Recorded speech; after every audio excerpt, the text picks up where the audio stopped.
werden Sie die Augen vor den Bildern verschließen.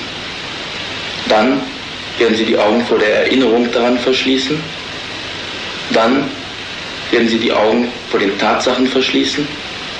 Dann werden Sie die Augen vor den Zusammenhängen verschließen.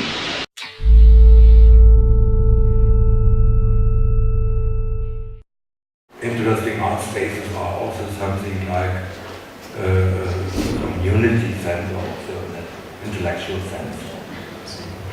Bueno, quería un poco en la línea que Eva abrió, quizá avanzar sobre una cuestión que efectivamente tiene que ver con esta muerte, no muerte del cine. Más me parece que es muy interesante en nuestra cultura el hecho de que hay, en cierta forma, vampiros y cadáveres vivientes, que hay una situación donde hay ciertas estructuras que están muy saludables, pero que su composición es muy distinta. Una cosa que a mí me parece particularmente interesante en relación con el cine y pensando un poco en el trabajo de Farocchi es el qué significa y qué significó el que hubiera una tensión crítica. Yeah, so it doesn't work anymore according to the old models. Let's say the old model was that in the 50s, Cahiers de Cinema created something new.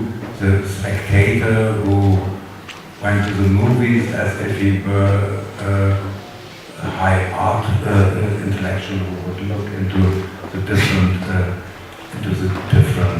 genres, historical strata of film history. So this idea of film history was emerging at the same time, and with Satul, for instance, and of course earlier there had already been gathering places like the place where Buñuel showed in the Rue d'Ulm, so there had been already these intellectual circles, and the unique thing in France was always that intellectuals had an interest in cinema.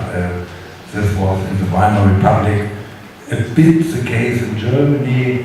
In the US it started far much later in the 40s with the MoMA, but this unique liaison between intellectual avant-garde and cinema for France quite unique, and in those days there was at least symbolically the option that a magazine could co-produce a film or an auteur, and they co-produced the Nouvelle Vague, of course.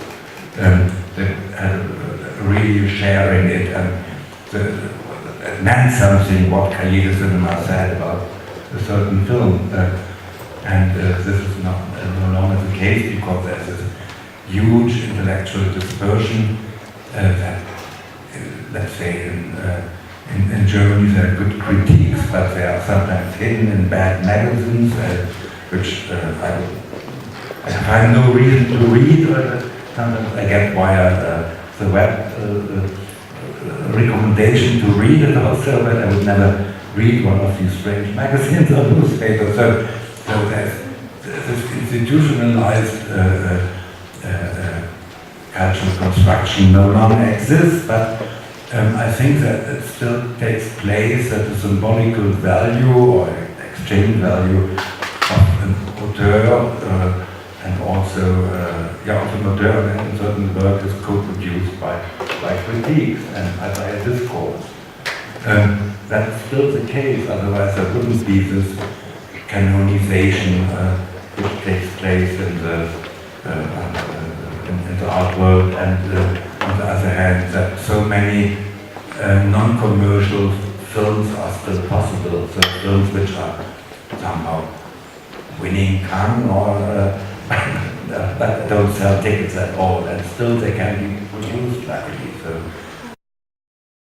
it's the mastery of the narrator, and such aspects, for instance, one could deal with them much longer. So are usually not very well treated, represented in film theory also. So that is perhaps a small niche in which something can be contributed additionally. Un poco extendiendo este punto que parece muy interesante. Lo mismo podría uno pensar en relación de tu función de autor, es decir, yo me imagino que hay momentos cuando uno ve las instalaciones o las películas donde la escritura del guión ocurrió al momento de juntar las imágenes, de modo que compilar las imágenes antecede a la construcción de un guión. Hay ocasiones, si me permites ponerlo así, en que la construcción de las películas parece como un slideshow comentado, en donde las imágenes organizan el guión. En otras ocasiones pareciera como que el guión antecedió esta búsqueda de imágenes. Hay algo en esta pregunta de la relación entre cuándo está la cámara y cuándo está la acción, que en tu trabajo despierta la pregunta de cuándo está la escritura y cuándo está la planeación y cuándo está la recopilación de imágenes, o si todo esto está ocurriendo de una manera sucesiva y variante o caótica. The latter, yeah, in a chaotical way, yeah. In the 80s, when I started to say, I'm not allowed to sit at my desk and to write a text, I must write the text at the editing table, I also found it a little bit ridiculous, and I thought, perhaps I'm just hiding all the things I want to write and to want to find, and looking at the images and just hiding me from me, and then later I'm finding them, and I'm very astonished and happy and think it's an authentic materialist production, so it's very difficult to know how many things are already pre-driven, so I try to keep this openness that when I make a film, I don't want to decide beforehand which structure it should have. Of course, one has to try to record the images or to collect images for a pre-given idea. But then it's very important to see if this idea really works, and I can say that very often I have changed the plan totally. So I started with a fixed idea how the film should be, and something totally different emerged. But in the second step, looking back, I see that, of course, I don't have a million of imaginable scripts. I have certain preferences, elaborate skills. Perhaps it's also the fear to get lost, and therefore you repeat the structure you've used already. So that's a different layer on a different level. In this case, in this sense, it's chaotic. Bueno, justo en relación a lo que mencionaste de la coreografía, de alguna forma, de las cámaras con el trabajo de los actores en las películas de ficción, eso me hace pensar a cierto tipo de producción tuya, como películas como La Entrevista o Endoctrinamiento, que justo, o muchas piezas de arte que tú puedes comentar mejor, que tienen que ver con la coreografía de las acciones en la realidad, que evidentemente es una realidad alrededor de nosotros que tiene que ver con un sistema de producción, una realidad casi ficcionada, y nada, quería justo preguntarte acerca de ese concepto de la coreografía de movimientos como en la sociedad de consumo de las personas. Yesterday in the discussion in the evening, I told the audience in the Goethe Institute, this was a film, the film I'm showing now was one of the first films shown in German television without a commentary at prime time, which wouldn't be possible today also.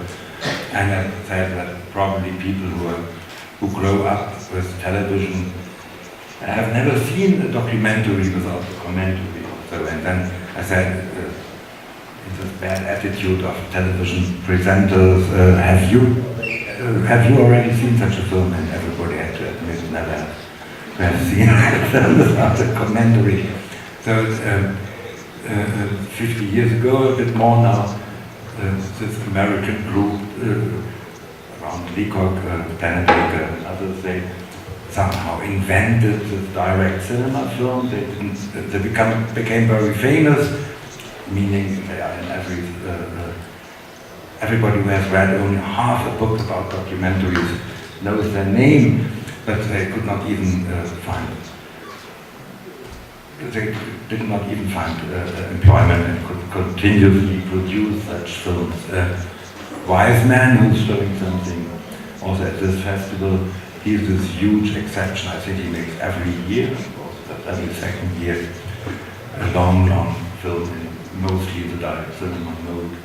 And this direct cinema means, of course, that you have to find a narrative in the real, and this makes it at first sight such an interesting format, because no producer in the world can say, do something about banks in the direct cinema style and come back in a week or so, because you can never predict if you will find a bank where things play themselves out in an interesting way. Will there be a struggle? Will they talk in a way which is understandable to the public? Is there any drama, any conflict? When will it be? When will the peripety happen? When will it end, the drama? So that's on the one hand this wonderful option for direct cinema, and I find it so wonderfully risky to undertake such a thing. You really feel like a hunter when you have succeeded to get some good footage, or a fisherman to be more modest. Then Christian symbols and so on. On the other hand, you see that in television with all these casting shows, they have created a reality which produces these direct cinema moments. Mostly they don't work out and they have to comment that again. So, you know, there's this rule that the girl who's thrown out of the competition, she cries, but that's not enough. She has to tell the camera, oh, I was so sad then, or whatever. So they also don't really dare to work without a comment. So this fear that people don't know what to think about it. Is it good? Is it bad? It's really huge also, which I find so astonishing, because the cheapest narrative film, the feature film, has none of these inbuilt morale where you are told every moment what you should think about it. Sí, no sé si quieres comentar algo, Jota. Sí, es que no había pensado en esto, porque para ser franco, viendo, por ejemplo, el nuevo producto, tu película reciente sobre una corporación que está pensando cómo redefinir los espacios de oficina de manera que nadie tenga un espacio privado, y piensan que esto va a modificar totalmente las relaciones de producción de una compañía, o sea que quieren hacer un nuevo producto que parece un nuevo modo de existir en la oficina. Mi sensación era pensar, uno, ¿cómo logró que aparecieran en la película diciendo tantas tonterías por minuto? Dos, ¿cómo puede ser que procesos tan importantes para la vida de los demás se decidan con tantas tonterías por minuto? Y tres, ¿será que Farocchi tiene el proyecto de hacer como el diccionario de ideas recibidas del siglo XXI, o como el diccionario de Flaubert, la compilación de estupidez corporativa por minuto? Entonces, el que me digas, digo, estoy hablando como un desgraciado moralista, que estas películas no tienen un proyecto moral, me resulta muy provocador y muy interesante, porque yo sentiría que los temas están escogidos con un cierto proyecto moral. ¿Me equivoco? ¿Qué es lo que de alguna manera está invertido en la expectativa de tu espectador? De los ensayos, como en ciertas piezas como la que mencionaron, como los ensayos de los militares para la guerra, pero también fuera de esas figuras tecnológicas, el interés hacia los movimientos y la repetición es muy presente en tu análisis como artista. ¿Es cierto? Yeah, no, that's true. Yeah, it's very much true. must be somehow a very early formation having to do with poetry and these rhymes, and of course also because the more abstract you are, the more you have to create a structure, and this structure, of course, has also to do with repetition, variation, of course, also. And I'm always looking for a pretext and to repeat things in a variation. So it has to do also with a minimalist tendency that to have a few elements, and by combining and recombining them again and again to create a kind of diversity, but the basis is always very few elements, and that is somehow a strong desire. I can't really explain rationally, as an aesthetic formation or so. Sorry. The interesting thing is when you make a documentary, you find out that you don't have to be so fearful that you can miss something. If that you have a conversation, let's say, between an investor and an entrepreneur, you will see that they say everything at least 10 times.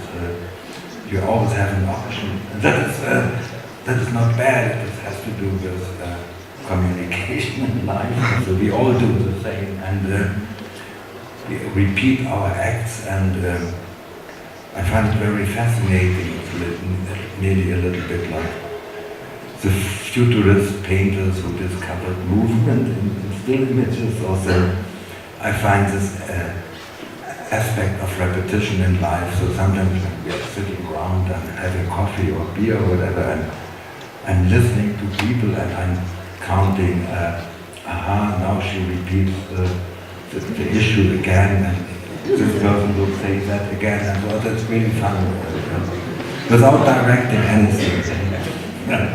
So be aware of those questions here. En los últimos trabajos, yo no creo que sea parte de tu programa, pero he sentido que puede haber una especie de diálogo o interpelación de la historia del arte. Particularmente en La Plata y la Cruz, creo que ahí, en realidad, si yo pudiera ponerlo en esas palabras, me encantaría que todos los estudiosos de arte colonial vieran esa película para hacer otra clase de historia del arte colonial. Y de pronto, en paralelo, me topé con algo que en la vida, tengo que confesar, jamás había ocurrido, que uno tendría que volver a hablar acerca de las tensiones entre representación, abstracción, esquematismo, de la que fundaron la historia del arte, vamos, con Winkelmann, en relación con los videojuegos. Un poco lo que yo me gustaría es plantearte, ¿qué relación tienes con esto que llamábamos historia del arte? Claramente está pasando que hay una transición en ese campo. Hay ahora una multitud de aproximaciones a las imágenes. Es un campo que ya no está custodiado por los historiadores del arte. Es un campo que te importa, te parece que es un campo que está siendo modificado porque se está volviendo un campo político. Tiene que ver con este hecho de que las imágenes ya no son meramente materia de entretenimiento e ideología. Yeah, so in the case of this image of the Cerro Rico in Potosí, it's not so much about certain aspects of art which we appreciate in the history of art, that they can contribute something we would never be able to understand from books. Also, this aspect of autonomy of art is nearly missing in the depiction of Potosí. So it's not a savage act to read it symptomatically more and to read it more like a document. And this aspect of beautifying, which is always aligned with the documentation, or nearly always when it comes to power is aligned with documentation, can nearly be neglected. Also, it's more about to read this image and to read details into strange representation, misrepresentation of a social event. But I find the field of what art can do beyond these kinds of rational approaches still very important. It's not that I want to discard these aspects at all. So a little bit in my film, but still life, I think in this film one sees a little bit of this admiration for classical qualities of classical paintings.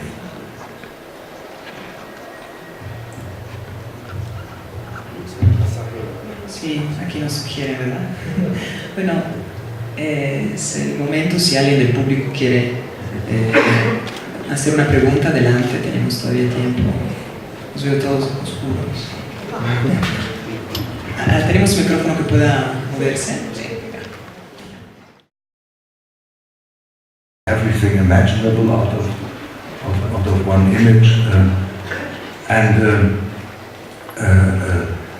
Godard has always been a highly admired spirit, especially because also he has this interest in an intellectual transformation of cinema. He's deeply rooted in this. He has all these skillful knowledges for making a nearly classical film. His spirit, his temperament doesn't allow him to make such a film, but you see it in his early work that he can do it, and that he, for artistic reasons, has to do paraphrases of it, like in Nouvelle Vague. So you see in Nouvelle Vague something which looks like a film, and only the film is missing, but the movement is there, which would mean a film or represent a film, and that is all very admirable, and I learned a lot. Hopefully I did not imitate it, but I learned a lot from his work in the course of the last some decades. Bueno, la segunda es cuando Leni Riefenstahl utiliza todo el aparato del Estado para crear imágenes, está utilizando el cine en una dirección, y si usted en su trabajo utiliza imágenes de archivo, ¿le parece que está yendo en dirección contraria y que el resultado de su trabajo es diametralmente opuesto, o tienen un punto de coincidencia en tanto que los dos son cine? Gracias. Yeah, I usually don't make films where I ask people from the concentration camp to help me and send them back in the evening. That makes a huge difference, I think. So Leni Riefenstahl had to produce the films and the images, and some of them, if you look at them, could also be Soviet images, that is all true, or they could be American images from the Roosevelt period, that's also true. That's a bit like if you do a stylistic analysis of the spoken language of certain politicians, you can also come to such conclusions that they are similar. I've never been in a position to be tempted to shape the world or the depiction of the world in such a strong way. So every image cries or screams, "Look at me, I'm special." it's a little bit like self-advertising also, which shows that she was quite productive. She could steer 35 cameramen around and initiate such a production. This is also astonishing also, but I think now I have made enough turns and circles.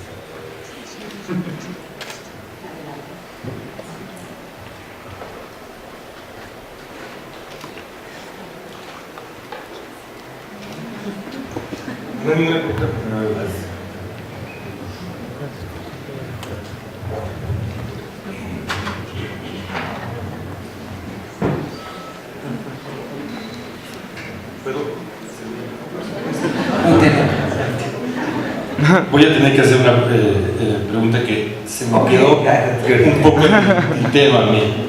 Y es, ok, está la pregunta de Godard, pero ¿cuál es tu relación con el otro caso de Chris Marker? Hay algo que pareciera ser como evadido, yo lo he visto en todos los textos y las entrevistas que he leído, pero no he leído todas, una discusión específica sobre Chris Marker.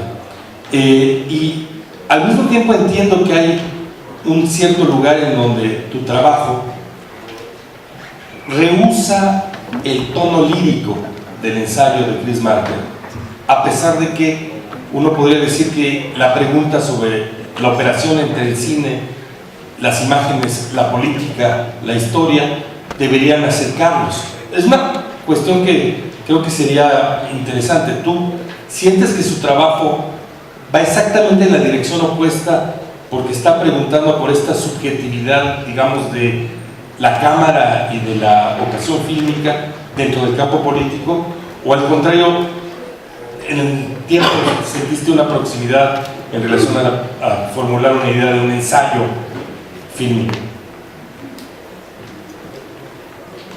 No, I think close sometimes the methods are different. The approaches, probably also the formation and aims. But in Saint-Soleil, when he looks at what does it mean to look into the eye, into the camera, then it is not only individual. It's also about the topoi. It's also about something general.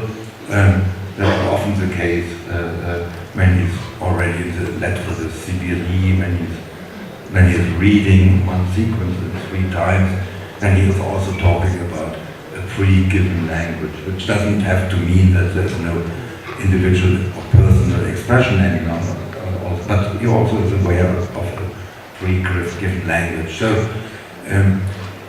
sometimes, he started earlier with the essayistic film.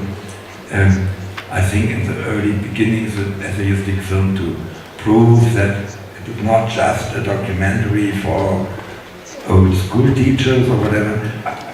It had to prove it's something beyond and therefore sometimes entertain some lyrical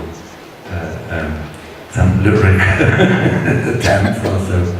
And if you then think of his late work like Saint-Soleil or later work like Saint-Soleil, where he does the reverse, he takes images which partially could be shot by television crew, but he transforms them not by poetic adjectives, but by strange settings. Moebius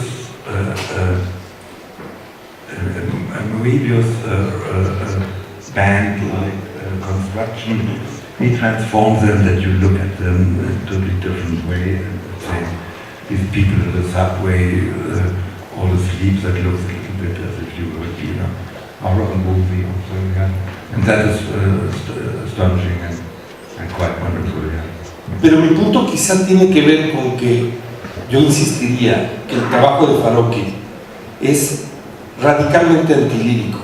En algún momento estuve lírico, antilírico, against lyricism. y que en cierta manera plantea, claro, uno podría pensar, por un lado está el dictum de Adorno contra la poesía lírica, pero es cierto que es muy notable que no hay momento de, exactamente en el sentido de, no hay imagen que está diciendo veme, qué importante soy, no hay momentos en los textos que están diciendo mira qué poético soy. Y esto tiene que ver, me parece, con una cierta lógica de entender como problemático ese momento lírico. A lo mejor me equivoco, pero yo sentiría que... Between Marquer and me, also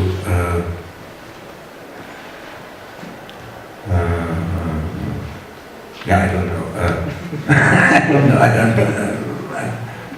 I don't want to be manifest anti-Marker. ¿Hay alguna otra pregunta?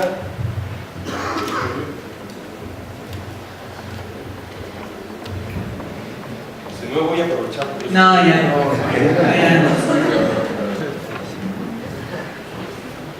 Bueno, felicitarlo por la conferencia y las películas que vamos a ver. En estos momentos en que la imagen está tan presente, ¿no? Las personas se sacan fotos, videitos, posan ante la cámara. Hay un riesgo para el documental, o sea, sobre todo para estas cuestiones de la naturalidad, de la espontaneidad ante la cámara, en las nuevas narrativas.